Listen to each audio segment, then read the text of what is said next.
Hello, writers, and welcome back to the Well-Storied podcast, where I translate articles from the Well-Storied blog into audio so you can listen in on the go.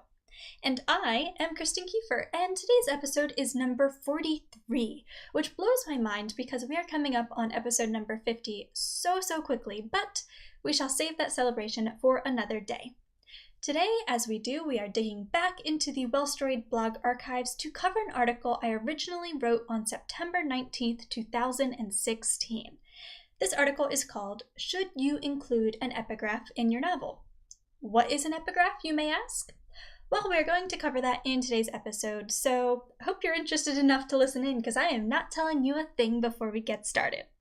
If you would like to read along as you listen into today's episode, you can head on over to well-storied.com/epigraph. And let's dive in. Have you ever noticed the small quotations at the beginning of a book or its chapters? Those are called epigraphs, and they can include a short quotation, saying, poem, or paragraph of prose. Including an epigraph before some or all of the chapters in a book isn't a necessary ingredient for baking up a brilliant story, but they can be useful for several reasons. What do those reasons include? And should you include an epigraph, or maybe several of them, in your book? Let's dive into today's quick and dirty breakdown. So, why might you include an epigraph in your novel? Before we dive into the various reasons you might choose to include epigraphs in your stories, it's important to note that every element in your novel should serve a purpose. Epigraphs are certainly no exception to this rule, so while including a quotation from a famous writer or thinker may at surface level make your novel seem more cultured, you may want to think twice. But in what ways can epigraphs add value to your stories?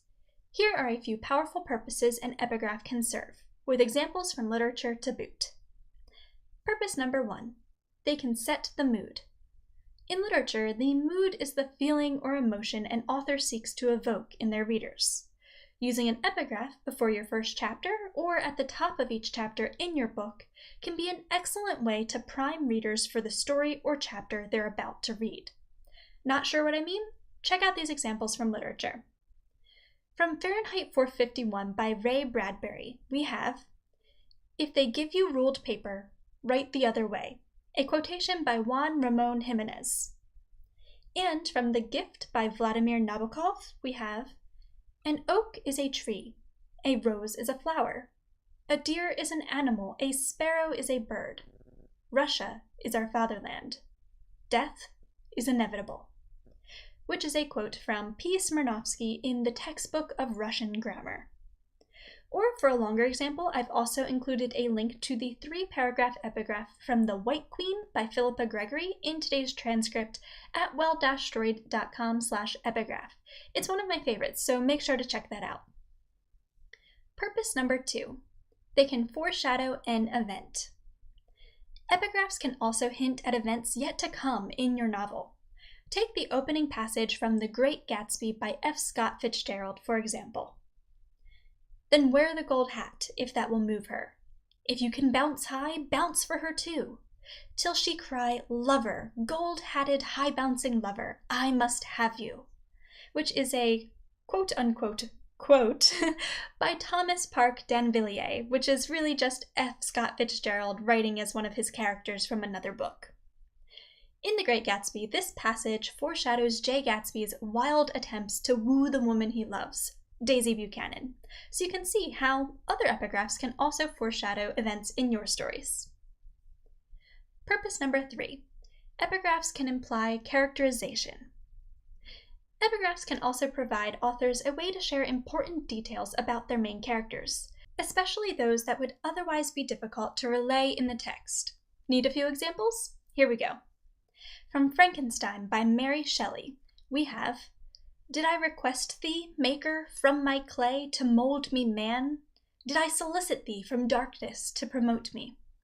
which is part of the poem from Paradise Lost. And from To Kill a Mockingbird, we have, "Lawyers, I suppose, were children once," a quote by Charles Lamb. On to purpose number 4. Epigraphs can reveal context. Similarly, authors can use epigraphs as an easy way to reveal expositional details concerning the story world that would, again, otherwise be difficult to relay in the text. Take the epigraph from one of my favorite novels, for example. I think you may recognize this one. 3 rings for the elven kings under the sky. 7 for the dwarf lords in their halls of stone. 9 for the mortal men doomed to die. 1 for the dark lord on his dark throne. In the land of Mordor where the shadows lie, 1 ring to rule them all, 1 ring to find them, 1 ring to bring them all and in the darkness bind them, in the land of Mordor where shadows lie. Again, you may recognize that poem as it appears before each book in the Lord of the Rings trilogy by J.R.R. Tolkien. The poem itself gives context to the question, who is the Lord of the Rings? Other epigraphs that fall into this category may serve to reveal the time period during which the novel is set, or to share vital backstory details, or to clue readers in on important character relationships, or explain a world-building concept. I'm really great at talking tonight, guys. In any case, the important thing to remember when creating an epigraph that fulfills this purpose is that it must be presented in a way that intrigues and hooks the reader. If Tolkien had decided to share this backstory info in a textbook-style explanation, readers might have closed the book before hitting chapter 1. Instead, he poses the necessary information as a poem that lends depth to his story world. You certainly don't have to write a poem for your own epigraph, but make sure to keep things interesting, okay? And finally, purpose number 5. Epigraphs can introduce theme. Likely the most popular purpose of any graph is really to explore theme. Here are a few examples to set your mind to spinning. From Coraline by Neil Gaiman, we have, fairy tales are more than true, not because they tell us that dragons exist, but because they tell us that dragons can be beaten. A quote by G.K. Chesterton. Next up, we have The Endgames by Michael Martin, which includes this epigraph. Everything not saved will be lost. The Nintendo quit screen message.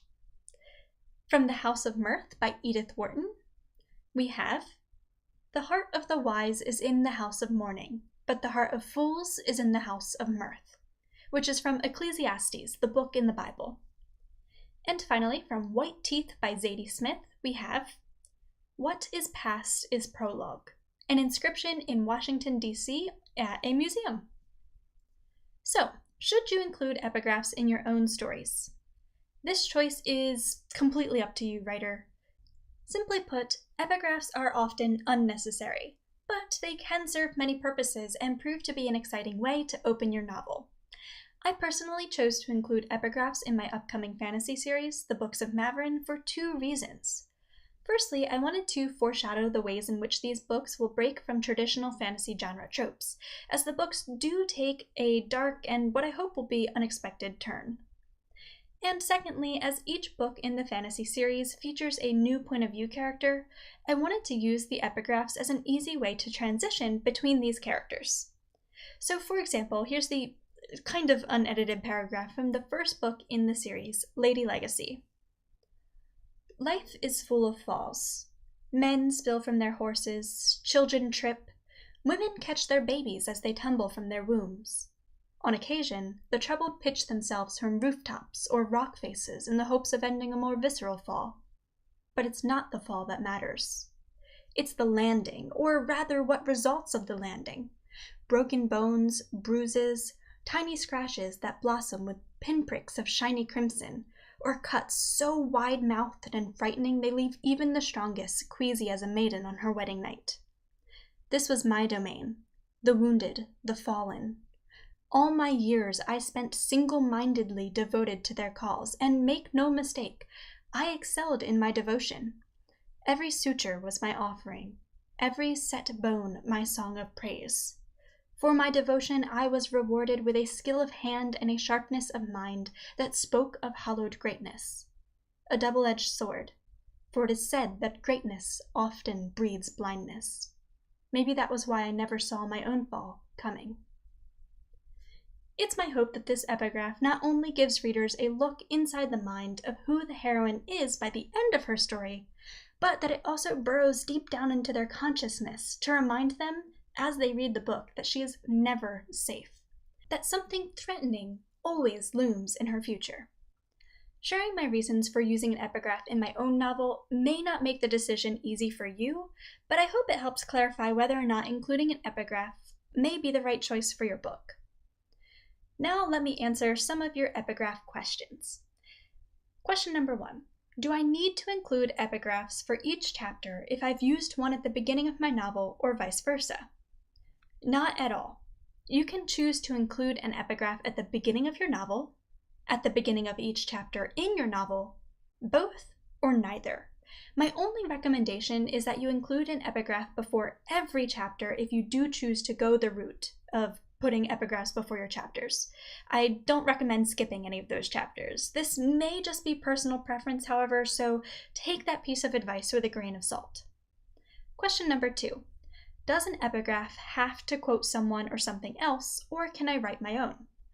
You can absolutely choose to write your own. However, if you do choose to utilize a quote from an outside source, be it a movie, a novel, a poem, a direct quote, etc., make sure you have the legal right to do so.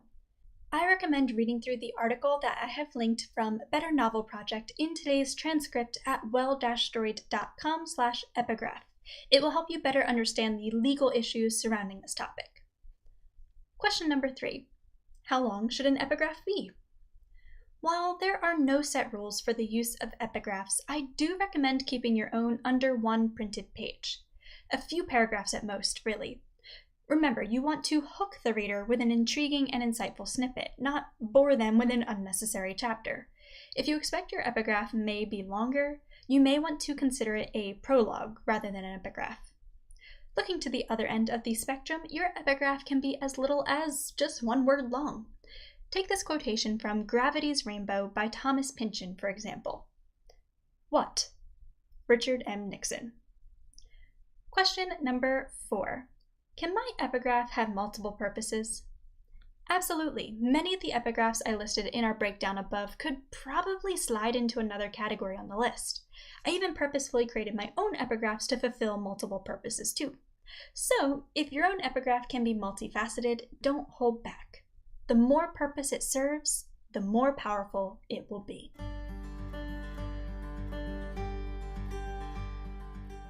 And that's our chat on epigraphs. Thank you so much for listening in today, writers. I hope you enjoyed it. I know it was a bit of a different topic and maybe not one that you've really considered all that much.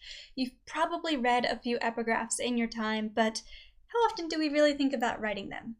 I've personally found them to be a lot of fun and including in my own stories. I love setting the scene and foreshadowing some things that are going to happen later in the book, but again, they're totally not necessary, so don't feel pressured to include epigraphs in your own book. Well, if you did enjoy today's episode of the podcast, do allow me to give my spiel. Make sure to leave a rating and a review or a like or any of the things that you can do on any of the platforms from where you might be listening in. That includes YouTube, not Spotify, I was going to say Spotify. I meant to say SoundCloud, so you might be listening in from YouTube, SoundCloud, or iTunes, or the Well-Storied website. So wherever you are, make sure to give this podcast a quick rating, like, review, etc. Anything to really just help it grow and get more exposure so that I can continue making these episodes. And yeah. Also, if you have any, extra cash laying around that you just so happen to want to put toward a creator that you may be enjoying at the moment, oh my goodness, asking for money is the most awkward thing, isn't it? But we're here now, so let's keep going. If you enjoy the Well-Storied podcast, and as I always say, anything that I create for Well-Storied, and you would like to put your money behind a creator that you believe in, and that creator just so happens to be me, I would love for you to come on over to Patreon. I have a Patreon account where you can support Well-Storied for a small monthly payment each month. Really, you can start as low as $1, just $1 a month, and every single penny counts. It helps me cover the expenses involved in running both this podcast and Well-Storied as a whole, which are not always the cheapest thing in the world. So if you have $1 or $2 or $5 or $10 to spare, come on over to patreon.com/well-storied. I will leave that link for you in today's episode description as well, and consider becoming a well-storied patron. Alright guys, I think that's all I have for you today. Thank you so much for listening in. It always means the world to hear your sweet comments about how much you've been enjoying the episodes I've been sharing recently. Yeah, I guess that's all I have. Like I said, thank you so much for listening in, and I will see you guys next time. Bye!